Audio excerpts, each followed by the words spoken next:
Hey, I'm Amanda from Trifecta Fitness. We're proud to be Clarksville's new Get Fit headquarters. Trifecta Fitness is a state-of-the-art spin and strength training studio. Our spin studio is truly one of a kind in this area, complete with 20 state-of-the-art live fitness bikes and an incredible sound system. Our strength training is done in small groups of 6 or fewer, and all of our strength and spin classes are scalable for every level of experience. Come see us in the heart of Clarksville, just behind MAPCO at the corner of Old Trenton Road and Wilma Rudolph Boulevard. Call us for more info at 931-542-6265 or download our Trifecta Fitness app for a full list of upcoming classes.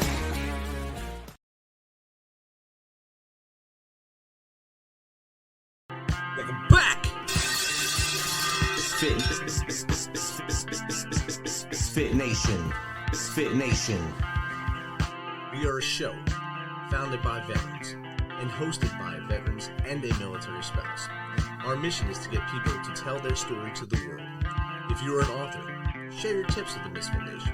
If you're a musician or actor, our audience needs to know how they too can get into the business. Coaches, we love our coaches.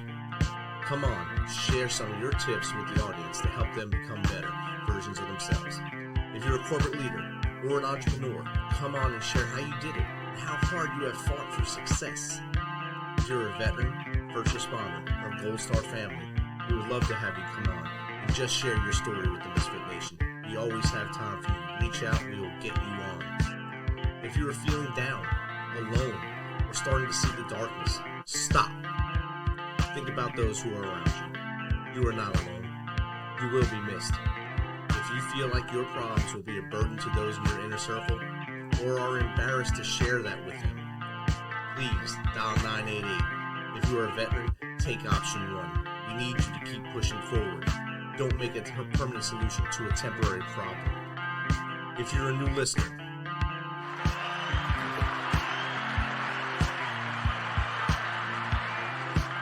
welcome to the MisFitNation. Be sure to subscribe to the show on your favorite podcast apps and also on our YouTube channel at @the_MisFitNation. That's _MisFitNation. Subscribe and click the bell. This will keep you up to date with all of our latest episodes and all of our news. You can also find us on Electrocast Media and About Face Radio. This will keep you tuned into us and learn more about our great guests.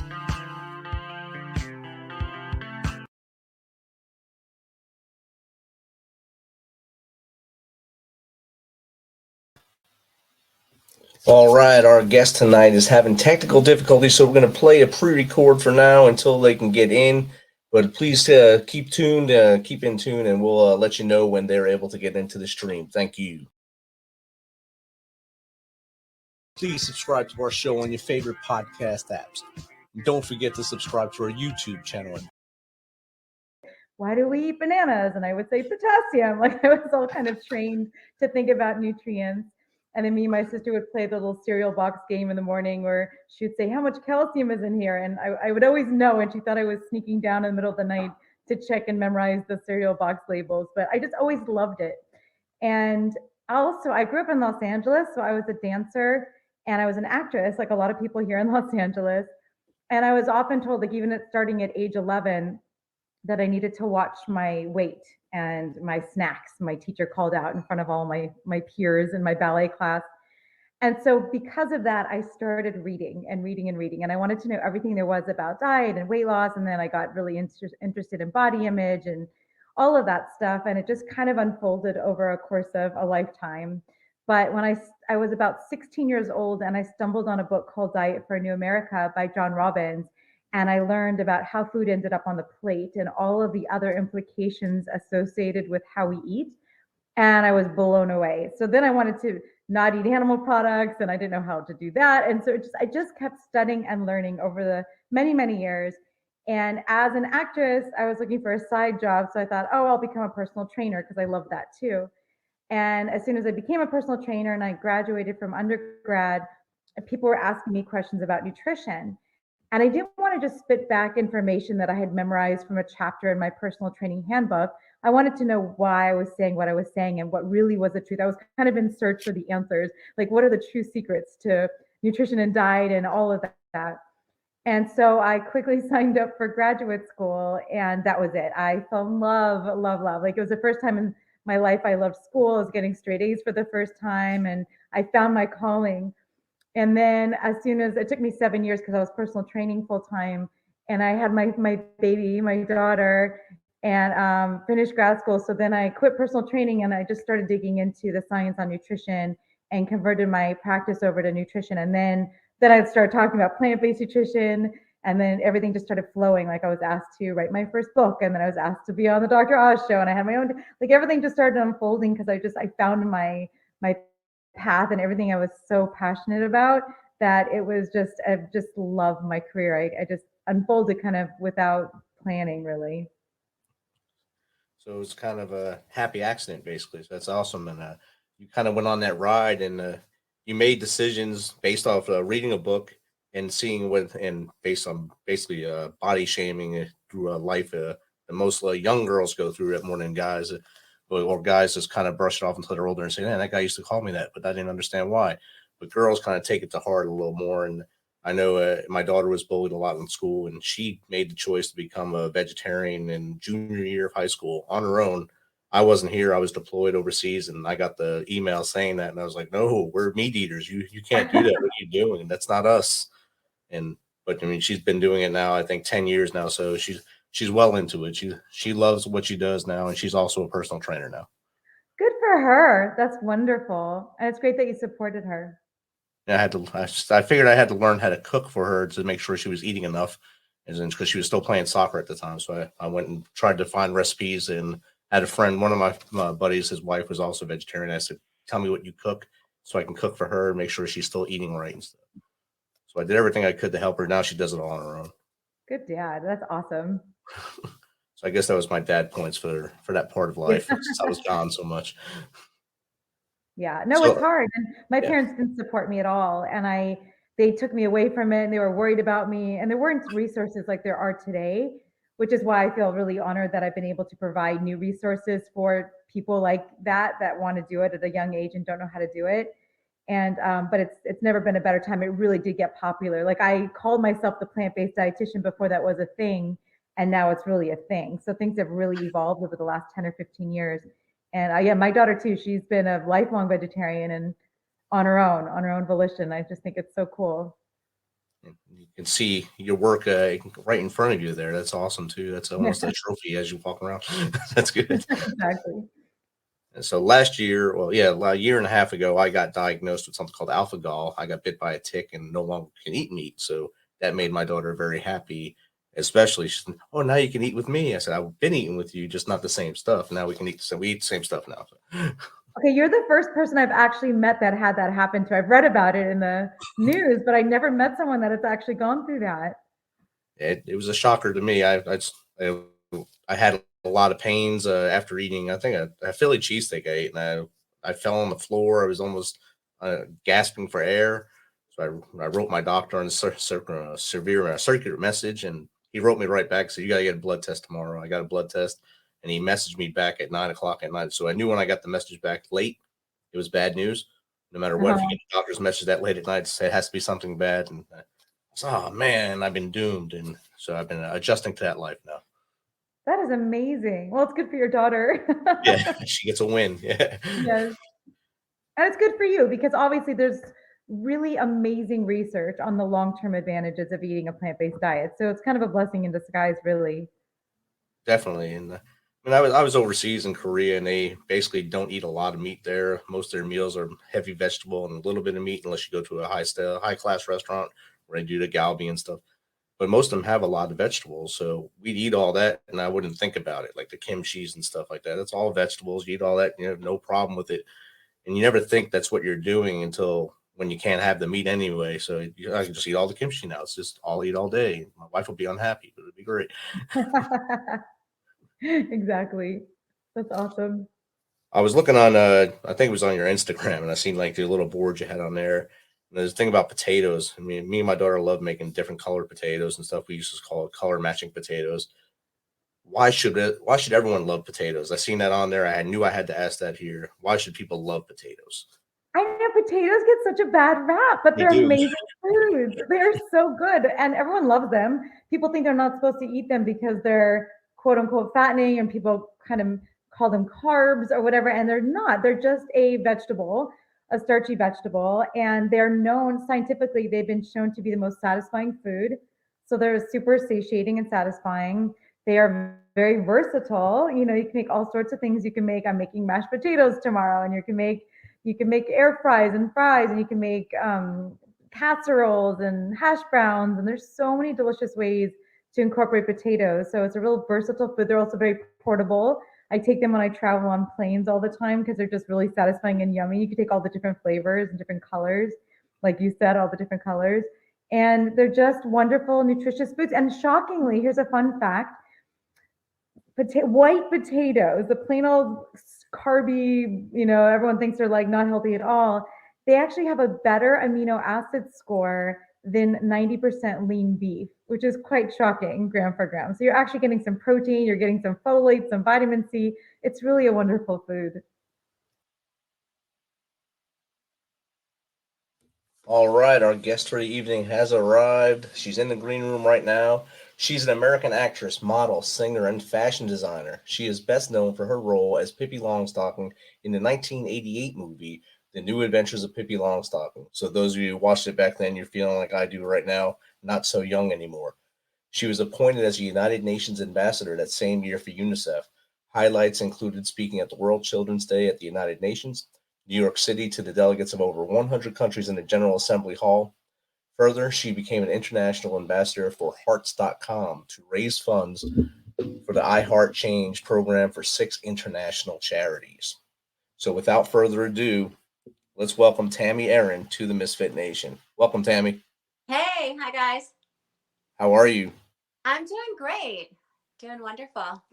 Glad you were able to get connected and get in here with us.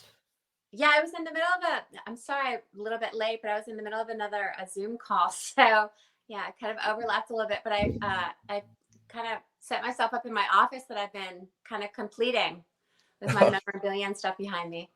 Nice. So you have everything hanging on the wall there. So I just gave a little snippet of what most people know about you anyway. A quick Google search will find that on you. Yeah. What else if you want to give us a little more of your backstory for as far back as you want to go to where we are now, that'd be great for the Misfit Nation. Well, so I started my career at 8 years old as an elite model doing national modeling and commercials. And then I went on to my first movie was when I won the role of Pippi Longstocking out of over 8,000 young actresses worldwide. And that movie itself was 3.5 years of work. It was a year and a half of pre-production, production, and then the world tour. So that was amazing. During the world tour, I was the guest of the King, Queen of Sweden, and also Princess Nori in Japan, and then 4 cities in Germany and 13 cities in the US. And then I continued acting. I've done a bunch of movies and television interviews. I've been in a bunch of fashion magazines as a model. And also I became an entrepreneur and a fashion designer. So I had my own fashion company for 5 years, and I have designed 2 other lines. I co-designed a line with LaFine Clothing that was sold all over the world, as far off as Russia and Japan, all over Europe, all over the US. And that was a Pippi Longstocking inspired line. So yeah, and then I've traveled. I've been to 16 countries so far, and pretty much every state in the US. So, and something very exciting that I wanted to let your listeners know about. I have a really exciting appearance coming up the first week of June 3rd, Saturday, June 3rd, at the Outsiders House Museum, which is the Outsiders House Museum is at the house where they filmed the movie The Outsiders. And with Francis Ford Coppola and that all-star cast. So that's coming up on the 3rd. Danny Boy from House of Pain. So if you guys are into the 80s, it's The Outsiders. Danny Boy from House of Pain is one of the investors in the Outsiders Museum. And then my movie is playing on the lawn with the food trucks and autograph signings and the whole thing. So it's going to be really exciting. There's still tickets left. So you can go to the Outsiders House Museum for the tickets or TamiErin.com. And that's in Tulsa on June 3rd, right, at the Outsiders House Museum. Yes. Saturday, June 3rd in Tulsa at the Outsiders House Museum. Yeah. Wow, That's one of them. I have a couple others, but. are they all at I guess 80s themed places as well, or is that the only one that really catches the 80s? That one is definitely the 80s, and I'm super excited about it because I met with them like a year ago to get all of this ball rolling. And now this year is the 35th anniversary for my movie, The New Right. Adventures of Pippi Longstocking. When I call it my movie, it's not obviously, it's, you know, a collaboration and all, but it is from my heart. So it's the 35th anniversary that the movie's been selling in 13 languages worldwide. And that's crazy, 35 years. So that is one of the first appearances. Later in the summer, I'm going to Amelia Island, Jacksonville, and Fernandina Beach, which is where we filmed. So I'm doing some appearances there. They're shutting down Main Street, giving me my own day, a Pippi Longstocking official day. And yeah, and then a few other appearances that are coming up this summer that I know about. Two that were booked today, though, are not 80s. I'm popular with witches. The witchcraft community. So I was booked today for Harvest Fest, and they have another event called Witch Stock, which is, you know, I guess it's just like a music festival, but it's for, I guess, a lot of witches and Wiccan practitioners. It sounds fun. I'm excited. You'll be the real outsider there, I'm guessing. So, is that going to be in Salem? No, that's actually going to be here in, I want to say Sallisaw, but I know it'll be up on TamiErin.com, but it's in Oklahoma. It's about an hour from Grand Lake, so it's close to Tulsa. But yeah, but what I'm hoping that I'll get out of it, though, if they can give me a love spell and then like how to put a curse on someone. Just those two things. Just those two. I mean, you're not asking for much there, just a love spell and how to put a hex on someone. Yeah. I'm sure that'll go over well with everyone now that it's on the air and on the radio. Everyone has heard you ask for it. And and also, but further, Tommy said, he said, be careful if anyone, like if they, you know, like, oh, it's so nice to meet you. And then they pull out a lock of your hair. And then they have a doll at their house with your hair. Yeah, exactly. And you'll have more than a love potion. You'll have a whole other TV show. You might wind up on Ghost Hunters. Yeah. So of all that, in 35 years of basically being Pippi Longstocking, in all these countries, what is your favorite place you've been to, and what fans have been the best to you? Well, all of them are great. The first one that I went to was super exciting, and that was Tokyo, Japan. And that's where I was the guest for 2 weeks, the guest of Princess Nori, Emperor Hirohito's granddaughter. And so meeting her was incredible. And I gave her a doll. I have my own doll in 5 sizes. It's actually behind me. I don't know if you guys can see it on the camera. But yeah, I have my own doll. So I gave her my own doll. I sang the song a cappella to this huge crowd for the first Royal World Premiere. It's amazing to have one Royal World Premiere, but then we had 2 of them. That was the most exciting. And it was the first time ever that I was chased by fans. Not in a bad way. They weren't chasing me they were chasing me because I stood out, like, you know, because I'm American, and they're like, and it was all this press. I was doing press nonstop since I got there. And the press was actually waiting for me when I got off the plane. And so, yeah, that was it. It felt just a little bit like a small bit like a Paris Hilton. So it was really cool. Paris Hilton before she was Paris Hilton. So that's good. You got to do it first. Was there any other movies at that time that you tried out for, and then this is the one that actually clicked?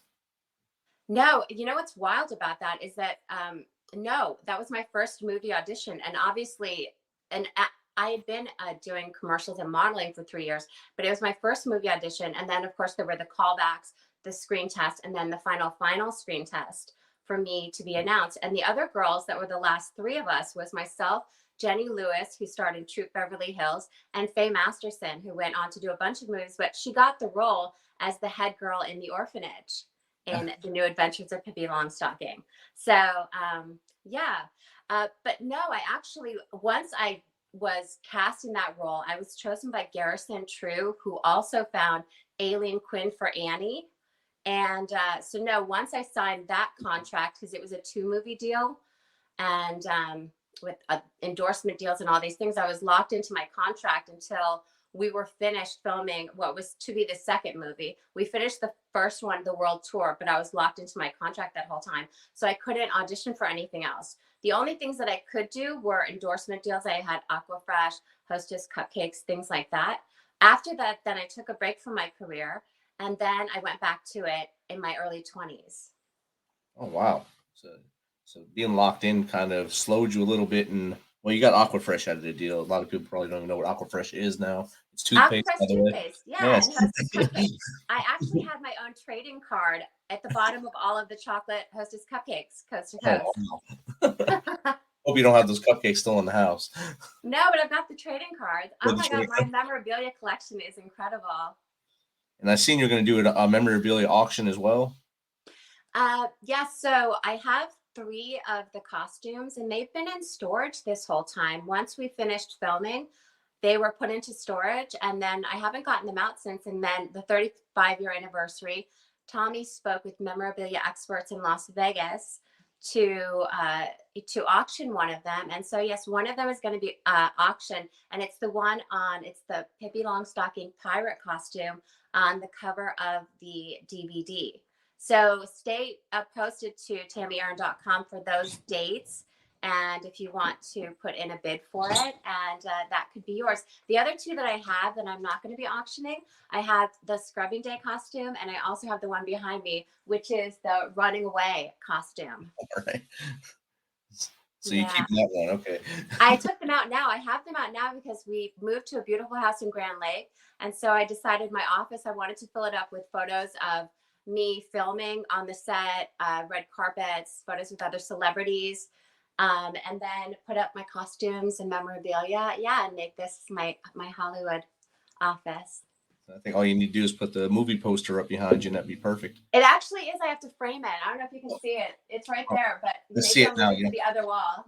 Okay, I can see it now. Now you pointed it out because there's a glare there. That's okay. Yeah, I'm still setting all of this up. So, but I think it's starting to come together. And it's awesome that you're able to do that, and we're able to keep all the memorabilia, especially intact for 35 years. That's a long time to keep a lot of memorabilia. Yeah, well, I've collected it over the years, but there were just boxes and boxes and bankers boxes of newspapers and magazines and all kinds of stuff that was kept for me. So so I'm really lucky that I have all this, to display and all the memories. And that, by the way, behind me, that is my United Nations plaque. Up to the backside there, yeah, I see it. Yeah. Yeah. Are you still active with the United Nations as you were back then? No, what it was, I was the United Nations ambassador for UNICEF that year, which was an exclusive appointment to United Nations, which means I was the only one. And that plaque is for me being the special guest speaker at World Children's Day at the United Nations, New York City, and speaking to the delegates of over 100 countries in the General Assembly Hall, which is where the presidents speak. Like, it was so awesome, beyond awesome. But since then, I was 13 and 14, 1988, when for that appointment. And since then, though, I've worked with dozens of charities that help children, feeding the hungry and homeless, and also animal charities. And when I did my speech, it was about the hunger, education, and wartime issues that children face globally. So it was a great honor, but it also opened my eyes and sent me on a path of further humanitarian work whenever I was asked to participate or help raise funds or speak on their behalf. And yeah. And all those topics are very important still today, as what's going on in Europe and African countries at this time, as far as war and things, and kids with famine, and education is at a high priority for those children as well as kids in America right now. A lot of kids in America are behind a little bit because of COVID, and losing a lot of the education chances that they had, or basically just getting put back about 2 years because they didn't do much during those 2 years of doing computer learning. Yeah, what it opened my eyes to was, not to sound silly about it, but I had no idea the struggles that children faced and how much of an opportunity there would be in my life to help and to give back and to also raise awareness. And everybody can really, volunteerism is available to everyone who wants to to help. So yeah, I'm really, really lucky. And it was, like I said, that was a great honor. That plaque, by the way, if there's only one special guest speaker at the World Children's Day each year, because I was the special guest speaker, there's only 42 of those in the entire world. Oh, That wow. blows my mind. How lucky I am. That's outstanding. And the next year, are you invited back to introduce the next one, or you just basically fade away after that year? Um, After that year, that was it. I didn't have any more speaking engagements. I spoke for them in Sweden, and I also spoke on behalf of the United Nations in Germany during the world tour, and then World Children's Day with the delegates of over 100 countries. After that, I didn't have anything else that I had to do with them. But I did find out years later, for the longest time, I was told that I was the youngest in history.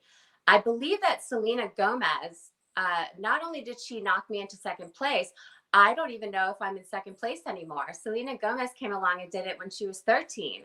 So, but I mean, it's Selena Gomez. So of course I'm going to name drop that. And why wouldn't I be like super honored, like super probably, wait, that's Selena Gomez. Like I'm in the same club as her. That's awesome. Whole generation past us there. So that's good. You're still relevant because you were able to do that and able to touch the minds of many, especially like you said, that's a place where usually world leaders get to go and stand in front of them and speak. You were a young lady at the time and got to go in there full of nerves probably and spoke to all the heads of state with their headphones on so they can hear you in their languages. And that's an amazing accomplishment. Thank you. Yeah. So I don't know if you noticed, there was a little bit of commotion. My cat came into my office. So Tommy had to come and get him out of the get him going. But yeah, it was a very it's a very special part of my career. And I actually just signed with an agent here in Tulsa. I live at Grand Lake now, Grand Lake, Oklahoma, and I love it. If you have not been to Grand Lake, you've got to come out here. This summer it's going to be boating and yachting and all kinds of fun water sports. So I just signed with an agency in Tulsa to do more acting work. And yeah, so she's going to be having me attend galas and do further humanitarian work and speeches and things along those lines in my area that I live now, which will be really fun. And I'm excited about that. And that'll broaden your reach just in your area and then hopefully get picked up for another show or another movie along the way.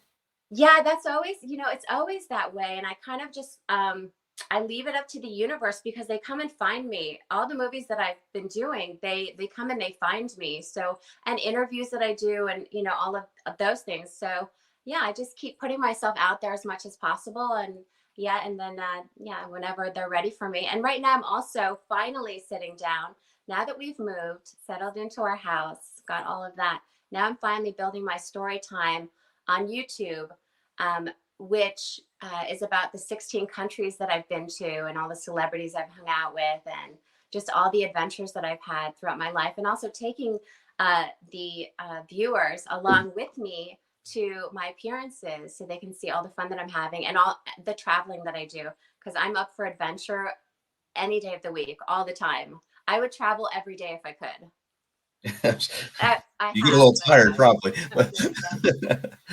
And your appearances be a lot shorter since you'd be on the road or in the air a lot. Yeah, I love that. I just love that type of busy, life and just meeting new people and seeing new cultures and just being in different places all the time. I just love that. I like that kind of pace. Yeah. Definitely. Once again, plug where you're going to be in Tulsa on the 3rd. I'm going to be at the Outsiders House Museum in Tulsa, Oklahoma on Saturday, June 3rd. And it's going to be the movie on the lawn with the new Adventures of Pippi Longstocking, and Danny Boy from House of Pain, who's one of the owners of the Outsiders House Museum, is going to be there as well. I'll be signing autographs and taking pictures. There's going to be a bunch of food trucks and movie on the lawn. It's going to be a really awesome event. So go to the Outsiders House Museum for tickets or stubwire.com, or always check my stuff out at TamiErin.com, TamiErin, TamiErin.com for all my links and to keep up with what I'm doing. And my merch store, shoppippi.com. I think I have that with your link tree going across the bottom there with all your links on there. I think it has your YouTube, everything on there, TikTok, and then of course, I I think your merch site is on there as well. Yep. So that's awesome. You're staying busy, and you can also, plug the witch, I guess, the witch toe, what you say? Yeah, Witch, so that's in witch so stock. Sorry. yeah, Witch Stock, I believe so. It's Harvest Fest and Witch Stock, which are two different events, but they're connected and they're from a big organization in Oklahoma. They are coming up in September 11th, 12th, and 13th. So, but yeah, just check. I will always post everything on my website for everybody to see what I'm doing. I'm also going to be doing some special guest coaching in Tulsa for the Say Law Agency. I'm going to go in and teach some acting to some kids. So yes, if you want to sign up for that, I don't know what the registration is. I'm not handling that. I'm just handling going in and the curriculum and going in and teaching and working with the kids. So Awesome. You're staying active and you're keeping pushing forward. That's great. And keeping Pippi Longstocking alive, so for this next generation to enjoy it as well. 35 years after after your version of it. And you still have all the memorabilia behind you. You have the auction coming up. You have the Outsiders House Museum coming up with the show and the movie on the lawn. That's going to be outstanding. If I was in Oklahoma, we'd probably be there. So just 2 inches away in Tennessee. So we'll see if we can make it. okay, cool. Yeah, love to see you. Awesome. If you can give advice to someone that's either getting into the business of acting or either in fashion design and stuff like that, what would that be right now?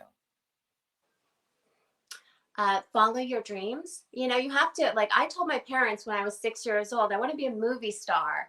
That's apparently what I thought. Like, I guess I thought that was glamour, but I told them that. And then, the opportunities started to happen. The doors started opening and just naturally, it was just a destiny for me. So follow your dreams, manifest what you want, believe in yourself, and, align yourself with what your goals are. Everything that I've achieved as far as the fashion company and the movies and even the fashion magazines that I've been in, because I'm too short to be a runway model, but I was in Vogue and Elle for Nexus. So all these dreams, they kind of came to me, but it's because I dreamed them. I had the bravery to dream them and to really align myself with the opportunities. So believe in yourself and pursue it. Get a good agent, get a solid agent who's going to represent you properly. And just go for it. And then if you want to get into fashion, that company fell into my lap.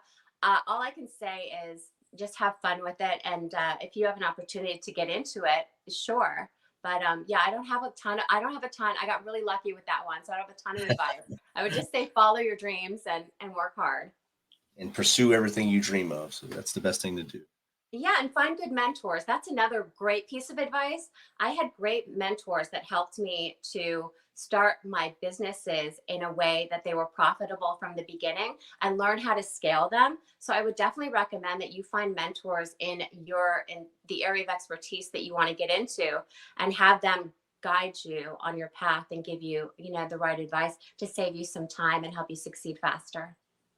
Awesome, Tami. This has been great catching up with you and just not make it 35 years till the next time we see you again here on the Misfit Nation. Hopefully we get to see you again sometime in the near future and see what other great things you're doing for the world. Okay, thanks so much. It's great. It's great being here. Have a great night. Thanks. Bye. Thanks for checking us out and being a part of the Misfit Nation. Don't forget to visit our website at themisfitnation.com. It's themisfitnation.com to catch up on all of our episodes and also to get some of that great Misfit Nation gear. As always, be humble, stay hungry, and keep hustling because we are